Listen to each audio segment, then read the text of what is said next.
Assalamualaikum warahmatullahi wabarakatuh. Perkenalkan, nama aku Salsa Raisa.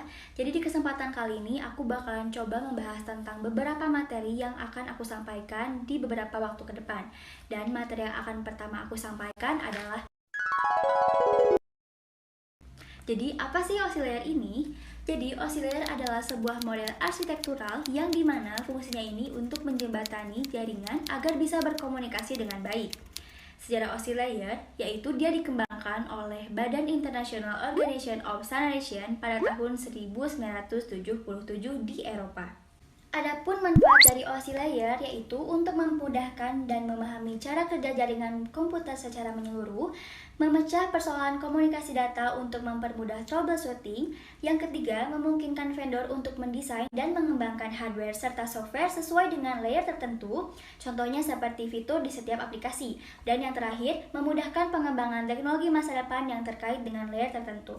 Nah, karena tadi aku udah menjelaskan tentang manfaat, sejarah, serta definisi, jadi sekarang aku akan mengajak teman-teman buat lebih mengenal tentang oscillatornya sendiri. Karena di setiap layernya ini memiliki tugas dan tanggung jawabnya masing-masing. Dan yang perlu kita ketahui bahwa oscillator ini dibagi menjadi dua, yaitu ada upper layer dan lower layer. Apa sih upper layer sama lower layer ini? Untuk upper layer sendiri, dia itu berkaitan dengan user interface, data formatting, dan communication system. Untuk lower layer sendiri, dia ini berkaitan dengan data yang mengalir. Untuk lebih jelasnya, teman-teman bisa lihat di samping aku ya. Nah, sekarang kita mulai masuk ke penjelasan tentang tanggung jawab di setiap layernya. Jadi di sini aku akan menjelaskan dari layer yang ketujuh ya, yaitu ada application layer. Apa sih tugas dari application layer itu? Nah, tugasnya dia itu bertanggung jawab untuk bertukar informasi dan pada layer ini juga dia langsung berhadapan dengan user. Contohnya, email, browser, Outlook, dan lain-lain. Adapun protokol yang digunakan adalah ada FTP, HTTP, NIS, SMTP, dan yang lain-lain. Lalu di layer ke-6 yaitu ada presentation layer. Apa sih presentation layer itu? Jadi pada layer ini dia bertanggung jawab dalam pengkodean dan konversi data dari application layer. Dan pada layer ini juga dia bertanggung jawab untuk memastikan semua data yang berasal dari application layer dapat dibaca pada sistem lainnya. Di layer yang kelima ada layer season. Apa sih layer season itu? Jadi pada layer ini dia bertanggung jawab untuk membentuk, mengelola, mengatur, serta memutuskan sistem antar layer di atasnya. Contohnya ada NetBoss, RPC, MailSlot, dan lain-lain. Di layer yang keempat ada layer transport. Pada layer ini, dia bertanggung jawab untuk memecah data ke dalam paket-paket data, serta memberikan nomor urut ke paket-paket tersebut, sehingga dapat disusun kembali pada tujuan setelah diterima. Selain itu, pada layer ini, dia menjaga koneksi logika antar terminal. Contohnya gateway, router, dan protokol yang digunakan ada TCP dan lain-lain.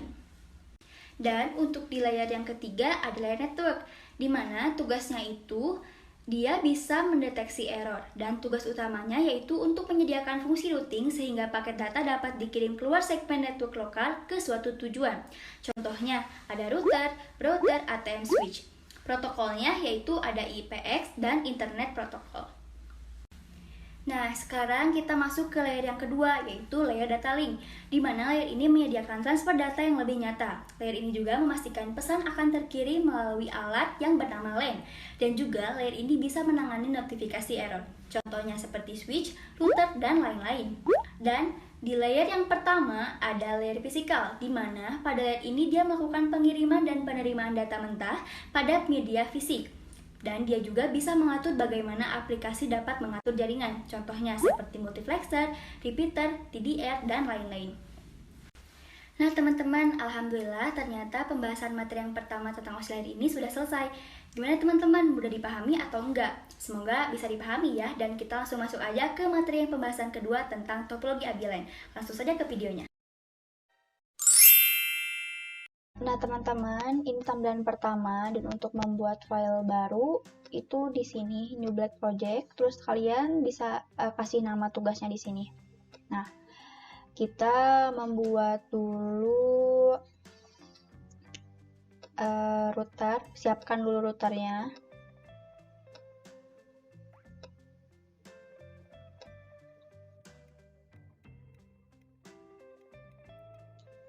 Dan kita siapkan PC-nya.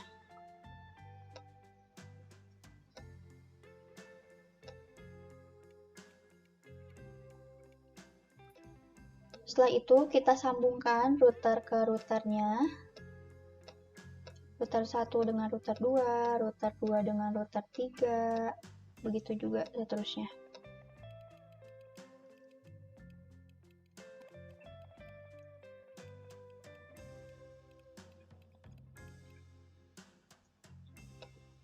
Selanjutnya kita sambungkan dari PC ke routernya, masing-masing kita sambungkan.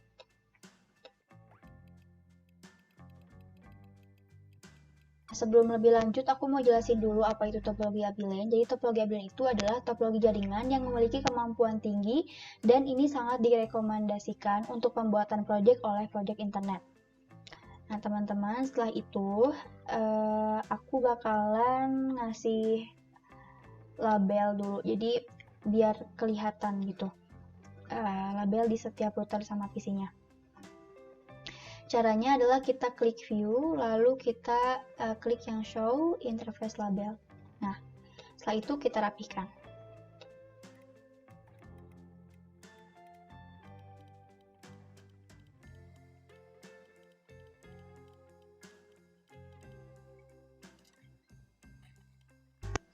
Nah, di sini aku membuat topologi sederhana, jadi cuman masukin 5 router sama 5 PC-nya. Dan yang pertama kali kita lakukan adalah kita melakukan konfigurasi router dengan cara kita klik kanan lalu konsol. Terus kita enter aja, lalu masukkan konfigur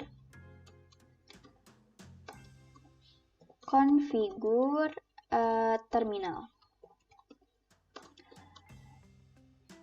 Oh, salah nulis. Konfigur terminal. Nah, setelah itu kita masukkan interface fast Ethernet. Nah, perlu diketahui untuk pemasukan interface fast Ethernet ini disesuaikan. Di sini kan aku udah dimasukkan ada 3 cabang, jadi dimasukkannya itu 3 cabang, tapi bisa disesuaikan aja. Nah, kita lakukan masukan pertama 00.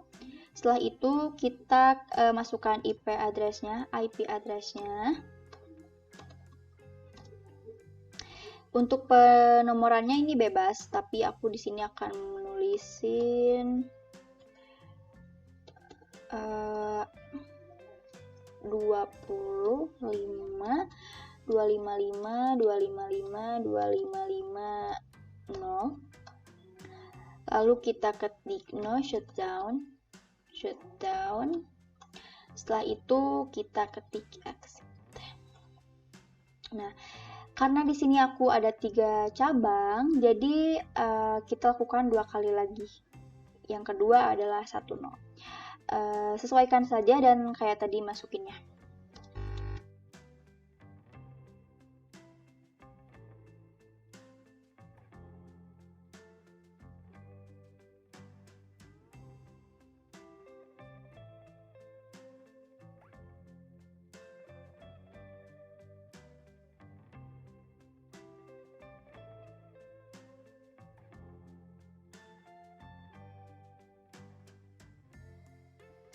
Nah, yang terakhir kita masukkan interface yang ketiga yaitu 2/0.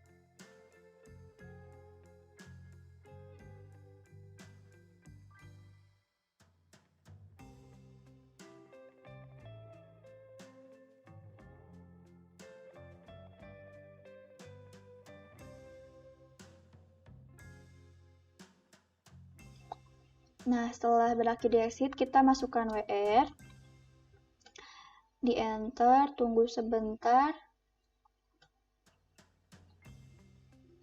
lalu kita masukkan SHIP interface brief. Nah, ini sudah selesai, lakukan yang sama untuk ke-5 router tersebut. Nah, untuk selanjutnya kita melakukan konfigurasi PC-nya. Aku bakal coba yang PC 1 aja. Kita klik kanan lalu konsol lagi seperti tadi. Masukkan IP address-nya dengan cara masukkan IP-nya 192.168.2. Aku pakai 2.7 aja di sini. 255, 255, 255, 0, 192, 168, 2.8. Nah, kita tunggu untuk cek duplicate address-nya. Nah, ini udah masuk. Langsung kita klik SHIP. Dan jangan lupa kita save. Nah, ini udah selesai. Lakukan untuk kelima PC tersebut. Lakukan seperti ini sama. Nah, teman-teman, selanjutnya kita lakukan untuk konfigurasi OSPF router. Sama seperti tadi caranya. Enter dulu. Nah, di sini kita masukkan lagi configure terminal. Kebanyakan. Lalu kita masukkan router OSPF 10. Nah, setelah itu kita masukkan networknya. Network 192.168.20.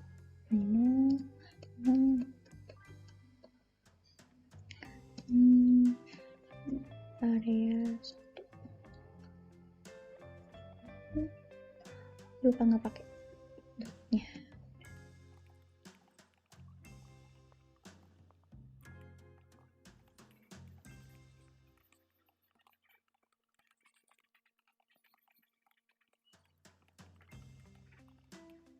Nah, setelah kita memasukkan alamat IP-nya, kita end.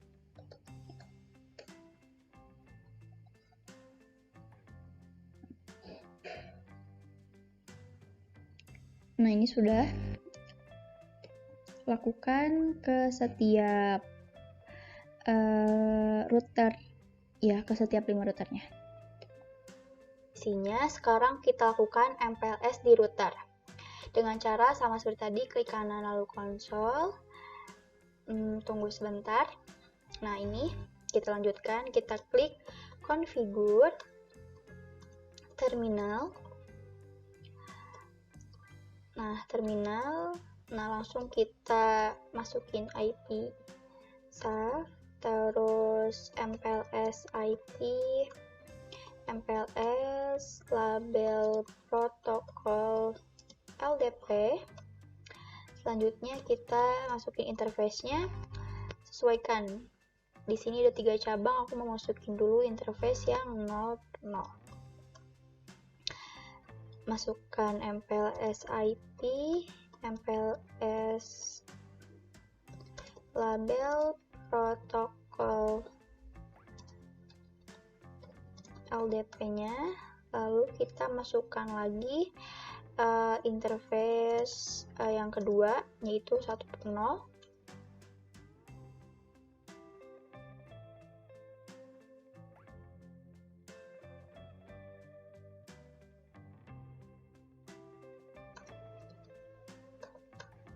Lalu kita end. Di sini kita lakukan SH MPLS forward.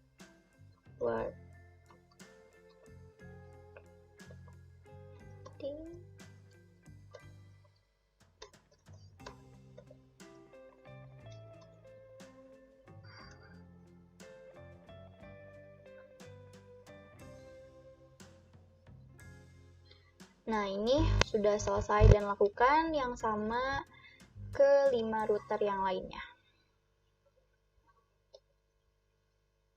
Nah, teman-teman, sekarang yang terakhir itu kita masukkan ping di setiap PC-nya. Jadi di sini aku akan masukkan ping itu di PC 1. Klik kanan lalu klik konsol seperti yang sebelumnya, tinggal kita enter. Nah, sebenarnya ini udah aku tulis, cuman tadi ada kesalahan sedikit, makanya aku ulang lagi. Dengan cara kita masukkan ping 192.168.2.7.255.255 255.0. Nah, ini kita udah selesai. Jangan lupa untuk melakukan ping dan semacamnya di setiap router sama PC-nya. Mungkin itu aja. Lanjut ke video selanjutnya, yaitu Git.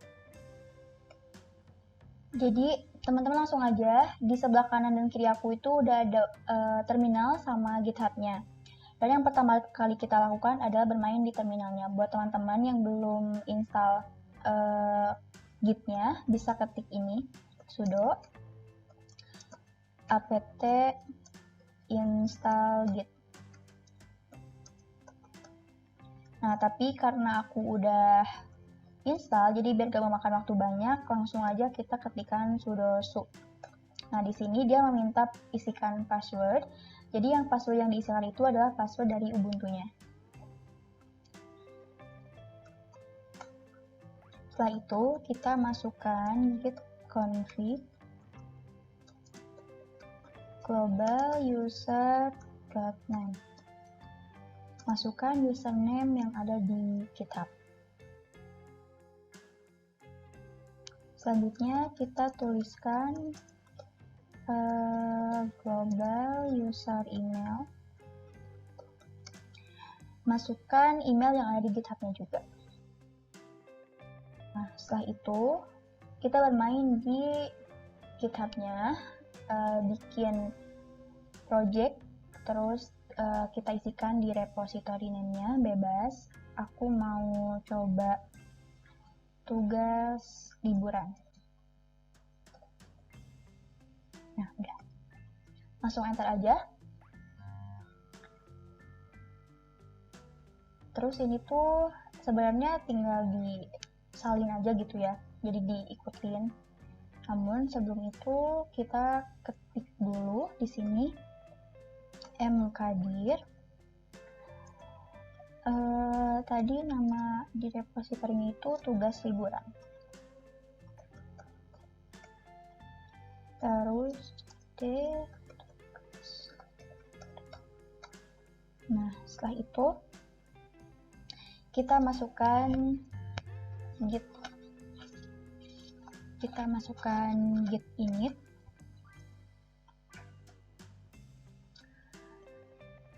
Terus ketik nano,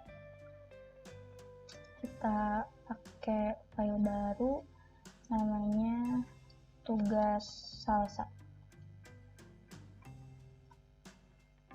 Udah, tugas salsa.html. Nah, di sini sebenarnya bebas ya mau diisi apa.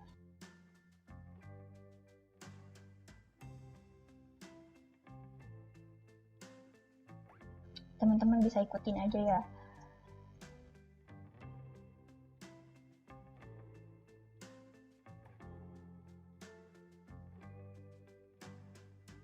Langsung kita masukin git add tadi tugas salsa.html, terus git commit and first commit.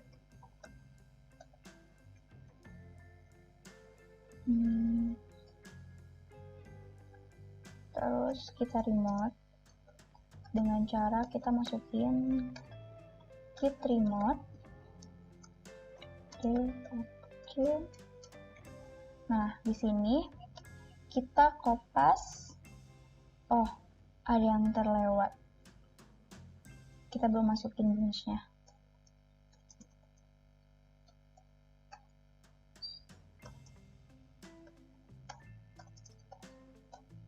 Terus kita masukin git remote the origin. Nah, di sini kita tinggal kopas link yang ada di sebelah kanan, yaitu GitHub-nya. Langsung dikasih aja. Terus enter. Terus kita masukin git push origin min. Nah, ini untuk min.ui ini tuh dia itu URL-nya. Ditunggu. Nah, di sini tampilan meminta untuk kita memasukkan username yang ada di GitHub. Terus juga masukin password di GitHub-nya.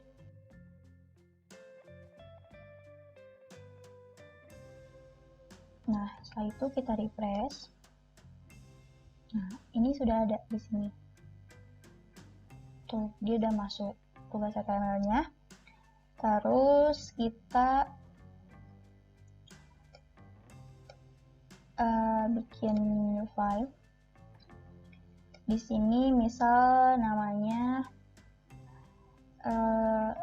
tugas git gitu. Nah, masukin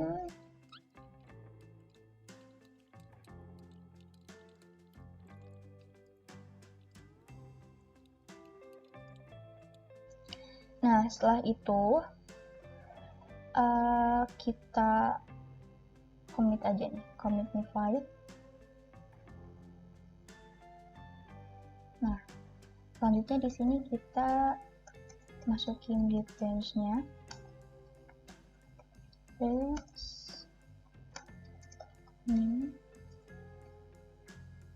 Terus git checkout.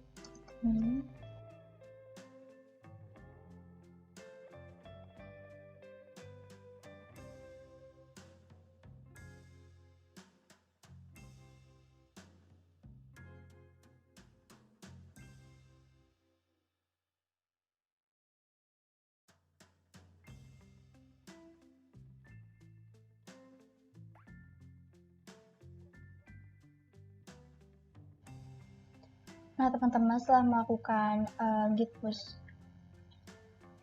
min.ui origin, di sini dia meminta untuk masukkan username sama GitHub-nya, username sama password GitHub-nya kembali.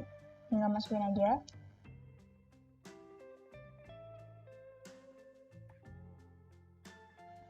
Tinggal di refresh.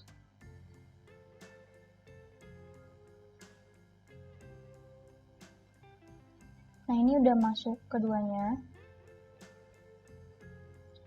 Tugas git-nya udah ada. Terus yang HTML yang pertama juga udah ada.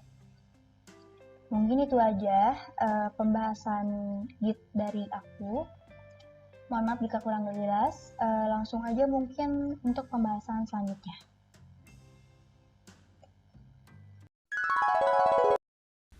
Nah, selanjutnya kita membahas materi terakhir yaitu Agile. Apa itu Agile? Jadi Agile adalah sebuah metode software development yang mencakup website, web application, mobile application yang berfokus untuk menghasilkan software berkualitas tinggi secara konsisten dan mengurangi biaya proyek dan juga untuk meningkatkan nilai jual suatu bisnis. Nah, teman-teman, perlu diketahui juga bahwa Agile itu untuk proses pengerjaannya dilakukan secara berulang, di mana aturannya dan solusinya disepakati dengan kolaborasi tim secara terstruktur. Adapun tujuan dari Agile sendiri adalah yang pertama, menghasilkan sebuah perangkat lunak dengan nilai jual tinggi tapi biaya pembuatan murah. Yang kedua, menghasilkan produk dengan kualitas baik. Yang ketiga, perangkat ini cocok untuk digunakan pengembangan jangka pendek suatu proyek. Dan yang terakhir, metodenya juga sangat fleksibel. Nah, teman-teman, sekarang kita masuk untuk menjelaskan tentang jenis-jenis Agile. Apa aja sih jenis-jenis Agile itu? Yang pertama ada Adaptive Software Development atau ASD, ada Agile Modeling, ada Crystal, ada Dynamic System Development Method atau DSDM, ada Extreme Programming atau XEP, ada Future Driven Development atau FDD, ada Rational Unified Process, dan yang terakhir ada Scrum Methodology. Dan yang perlu kita ketahui, untuk jenis-jenis Agile yang sering digunakan ada ASD, DSDM, XP, dan Scrum.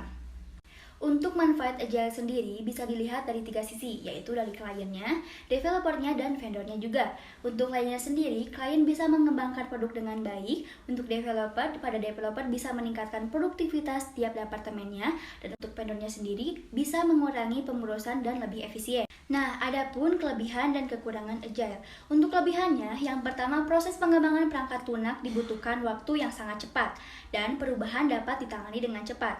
Untuk kekurangannya juga, Agile itu tidak cocok jika dikembangkan oleh tim yang tidak memiliki komitmen, dan tim harus selalu bersedia untuk perubahan yang diminta. Untuk prinsip utama dari Agile yaitu menekankan pada kepuasan klien, menerima segala bentuk perubahan, menghasilkan produk berupa perangkat lunak dengan waktu yang singkat. Adapun nilai terpenting dari Agile sendiri yaitu sebuah tim harus bisa memilih keputusan dengan cepat, tim juga harus memiliki kualitas dan prediksi yang baik, serta memiliki potensi yang baik dalam menangani perubahan agar tercipta produk yang sesuai dengan harapan. Nah, gimana nih teman-teman untuk informasi yang aku jelasin hari ini? Apakah bisa dipahami atau kurang bisa dipahami? Dan sebelumnya aku minta maaf kalau misal ada beberapa kata yang salah terucap dan penjelasan materi yang kurang enak tersampaikan, karena di sini aku juga masih dalam proses belajar. Terima kasih atas perhatiannya. Mungkin itu saja materi yang bisa aku sampaikan pada kesempatan kali ini. Buat teman-teman di rumah, tetap jaga kesehatan dan selalu memberikan informasi bermanfaat kepada siapapun dan dimanapun. Aku Salsa Raisa dan pamit undur diri. Assalamualaikum warahmatullahi wabarakatuh.